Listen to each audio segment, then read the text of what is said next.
Hello everyone, যাচ্ছি কোরবানির গরু দেখতে।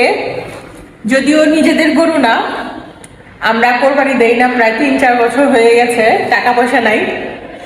তো যাচ্ছি হচ্ছে বোনের বাসায় কোরবানির গরু দেখতে। তারা গরু নিয়ে আসছে, সেটা দেখার জন্য যাচ্ছি। 2 মেয়ে অলরেডি চলে গেছে। আর হচ্ছে বোনেরা বলতে আমার 2 বোন এখানে ঈদ করবে একসাথে। মেজো আপু ঢাকা থেকে আসছে মায়ের সাথে ঈদ করার জন্য। তো তারা গরু কিনেছে, সেটাই দেখার জন্য যাচ্ছি। তো আপনারা কে কে কোরবানি দিচ্ছেন আর দিচ্ছেন না সেটা কমেন্টসে জানাবেন। এই হচ্ছে সেই গরু, 3 বোন মিলে কিনেছে। মাশাআল্লাহ, কেমন হয়েছে অবশ্যই কমেন্টসে জানাবেন। এই দুটো লাগবে কিন্তু একদম।